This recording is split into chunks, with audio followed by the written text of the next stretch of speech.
Assalamualaikum warahmatullahi wabarakatuh.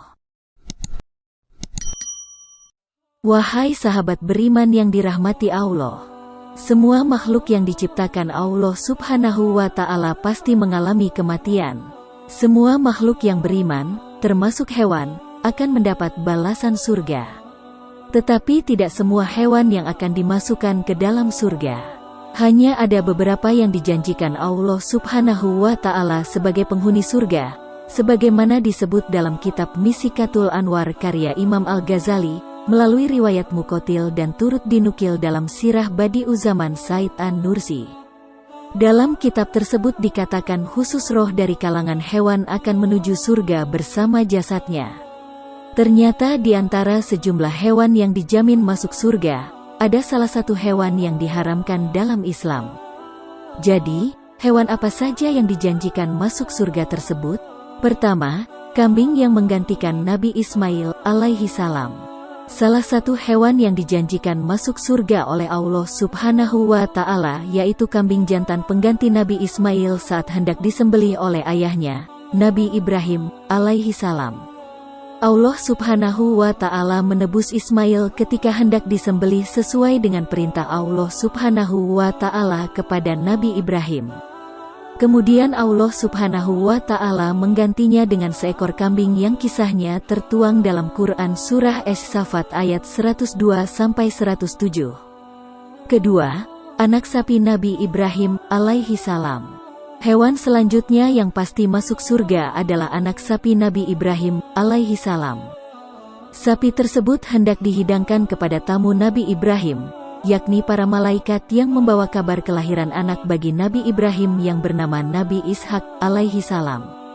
Kisah ini pun tertulis dalam Quran Surat Az-Zariyat ayat 24-30. Ketiga, semutnya Nabi Sulaiman alaihi salam. Seperti yang kita ketahui, Nabi Sulaiman alaihi salam adalah nabi yang bisa berbicara pada binatang. Salah satunya adalah semut. Semut ini pernah membuat Nabi Sulaiman kagum saat bertanya kepadanya beberapa pertanyaan.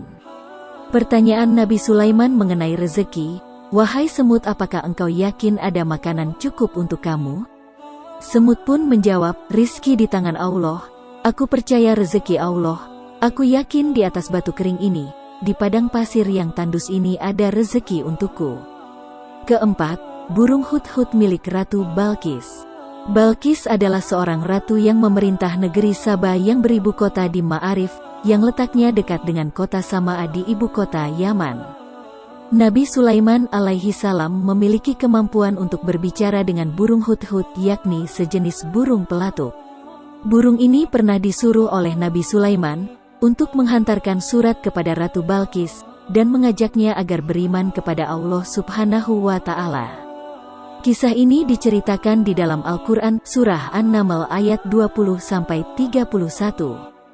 Kelima, ikan yang menelan Nabi Yunus alaihi salam. Hewan ini juga akan masuk ke dalam surga.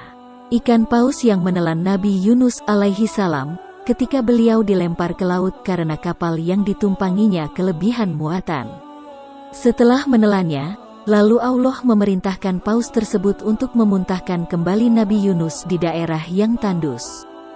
Kisah ini diceritakan Al-Quran salah satunya dalam Surah As-Saffat ayat 139-148. Sesungguhnya Yunus benar-benar salah seorang rasul. Ingatlah ketika ia lari ke kapal yang penuh muatan, kemudian ia ikut berundi lalu dia termasuk orang-orang yang kalah dalam undian. Maka ia ditelan oleh ikan besar dalam keadaan tercela. Maka kalau sekiranya dia tidak termasuk orang-orang yang banyak mengingat Allah, niscaya ia akan tetap tinggal di perut ikan itu sampai hari berbangkit.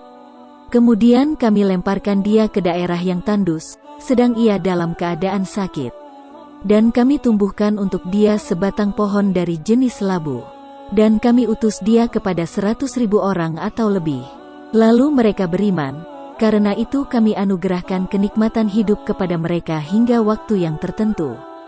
Keenam, anjing milik Ashabul Kahfi. Hewan anjing termasuk hewan yang diharamkan di dalam Islam, tetapi anjing milik Ashabul Kahfi kelak dijanjikan Allah akan masuk surga. Ashabul Kahfi merupakan sosok para pemuda tangguh yang menjaga keimanannya dari raja kafir. Demi menyelamatkan iman, mereka rela mengasingkan diri dan bersembunyi di dalam gua. Pemuda-pemuda tersebut ditemani oleh seekor anjing yang setia. Karena merasa terlalu lelah, akhirnya mereka semua tertidur di dalam gua tersebut. Dikira hanya beberapa saat tertidur, ternyata mereka sudah tertidur selama 300 tahun. Dikisahkan, anjing tersebut akan berjalan bersama pemuda Ashabul Kahfi itu di atas jembatan akhirat, Sirat. Ketika berada di depan pintu surga, malaikat Ridwan mencegahnya. Sesaat kemudian ada suara, biarkan dia masuk bersama mereka. Dikatakan, Allah Subhanahu wa Ta'ala membuatkan sebuah taman di surga yang panjangnya mencapai 500 tahun perjalanan untuk anjing Ashabul Kahfi tersebut. Taman ini berdekatan dengan istana-istana penduduk surga. Kisah para Ashabul Kahfi ini dapat ditemukan di Quran Surah Al-Kahfi ayat 9-22. Ketujuh, untanya Nabi Muhammad Shallallahu Alaihi Wasallam. Dalam perjalanan dakwahnya, Rasulullah Shallallahu Alaihi Wasallam mengendarai seekor unta untuk membawanya hijrah ke Madinah. Untuk pertama kali bersama sahabatnya Abu Bakar As-Siddiq, unta tersebut digunakan sebagai petunjuk di manakah Rasulullah Shallallahu Alaihi Wasallam akan tinggal. Saat di Madinah, unta ini pun berhenti, yakni sebuah rumah milik sahabat yang bernama Abu Ayyub Al-Ansori. Pada rumah inilah Rasulullah Shallallahu Alaihi Wasallam menghabiskan hidupnya sampai akhir hayat. Kedelapan, untanya Nabi Saleh alaihi salam. Hewan selanjutnya yang pasti masuk surga adalah unta Nabi Saleh alaihi salam. Unta ini merupakan mukjizat yang diberikan oleh Allah Subhanahu wa Ta'ala kepada Nabi Saleh alaihi salam. Nabi Saleh alaihi salam diutus di tengah-tengah kaum Samud yang masih menyembah berhala. Mukjizat Nabi Saleh alaihi salam adalah unta betina yang sedang hamil 10 bulan yang keluar dari batu. Sayangnya, unta tersebut dibunuh kaum Samud yang menentang ajaran Nabi Saleh. Kisah ini diceritakan dalam Al-Quran, salah satunya dalam surah As-Syams ayat 11-15. Kesembilan, keledai Nabi Uzair alaihi salam. Nabi Uzair alaihi salam adalah nabi yang diutus kepada Bani Israel, bangsa Yahudi. Orang Yahudi menganggap bahwa Nabi Uzair alaihi salam ini adalah anak Tuhan. Sungguh persepsi yang keliru, karena Nabi Uzair alaihi salam hanyalah seorang rasul utusan Allah. Kisah Nabi Uzair diceritakan Al-Quran dalam surat Al-Baqarah ayat 259. Atau apakah kamu tidak memperhatikan orang yang melalui suatu negeri yang temboknya telah roboh menutupi atapnya? Dia berkata, bagaimana Allah menghidupkan kembali negeri ini setelah hancur? Maka Allah mematikan orang itu 100 tahun, kemudian menghidupkannya kembali. Allah bertanya, berapakah lamanya kamu tinggal di sini? Ia menjawab, saya tinggal di sini sehari atau setengah hari. Allah berfirman, sebenarnya kamu telah tinggal di sini 100 tahun lamanya. Lihatlah kepada makanan dan minumanmu yang belum lagi berubah, dan lihatlah kepada keledai kamu yang telah menjadi tulang belulang. Kami akan menjadikan kamu tanda kekuasaan kami bagi manusia, dan lihatlah kepada tulang belulang keledai itu, kemudian kami menyusunnya kembali, kemudian kami membalutnya dengan daging. Maka tatkala telah nyata kepadanya bagaimana Allah menghidupkan yang telah mati, dia pun berkata, saya yakin bahwa Allah Maha Kuasa atas segala sesuatu. Kesepuluh, burak. Burak adalah hewan yang ditunggangi Nabi Muhammad Shallallahu Alaihi Wasallam dalam perjalanannya dari Masjid Al-Haram di Mekah menuju Masjid Al-Aqsa di Palestina. Burak merupakan hewan surga yang dipilih malaikat Jibril untuk menjadi tunggangan Nabi Shallallahu Alaihi Wasallam menempuh perjalanan Isra Miraj. Burak itu terpilih karena kerinduannya berjumpa dengan Rasulullah.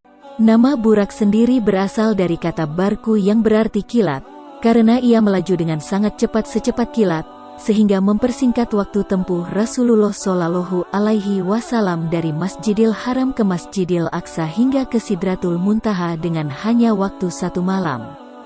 Dalam Al-Quran, burak berasal dari kata barku yang berarti kilat, yang dapat ditemukan dalam beberapa surah dalam Al-Quran.